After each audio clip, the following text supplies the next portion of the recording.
నేనెప్పుడు వెంకటేశ్వర స్వామి మా ఇంటి కులదైవం. మా ఇంట్లో నుంచి నేరుగా చూస్తే మంగాపురం సైడు గోపురం అక్కడంతా కూడా 3 నామాలు కనబడుస్తూనే ఉంటాయి. ఇంట్లో నుంచి పైనెక్కి చూస్తే తిరుమలలో ఉండే 3 నామాలు ఇంటి దగ్గర నుంచి చూసే అవకాశం వస్తుంది.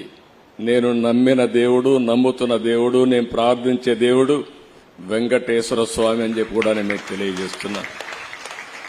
ప్రతిరోజు ఒక 2 నిమిషాలే నేను ఒకటే కోరుకుంటాను. దండం పెట్టుకొని 1 నిమిషం ప్రార్థన చేసి,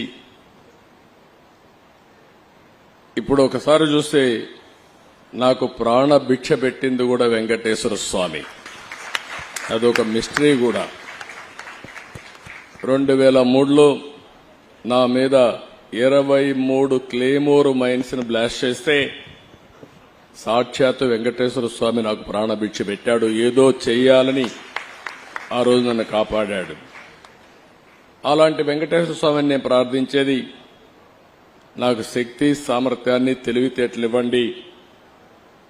ప్రపంచంలోనే తెలుగు జాతి నెంబర్ 1 జాతిగా ఉండడానికి ఆశీర్వదించండి. ప్రపంచంలోని ఇండియన్స్ అందరూ కూడా గ్లోబల్ సర్వీసెస్ అంటే ప్రపంచంలో ఉండే ప్రజలకు సేవలు అందించే అవకాశాన్ని కల్పించండి. ఈ దేశంలో పేదరికం లేని సమాజం, అందుకే ఇటీవల నేను మాట్లాడుతున్నా జీరో పావర్టీ. మనందరి బాధ్యత. సమాజం మనకి ఇవన్నీ ఇచ్చింది. ఈరోజు నేను ఒక ముఖ్యమంత్రిగా ఉన్నా, రమణ గారు former chief justice of India అయినా, లేకపోతే వేదిక పైన ఉండే పెద్దలు కొంతమంది మంత్రులైనా, ఇక్కడికి ఉండేవాళ్లు వివిధ రంగాల్లో బ్రహ్మాండంగా రాణిస్తున్నా, ఇది మనకు సమాజమే ఈ అవకాశం ఇచ్చింది.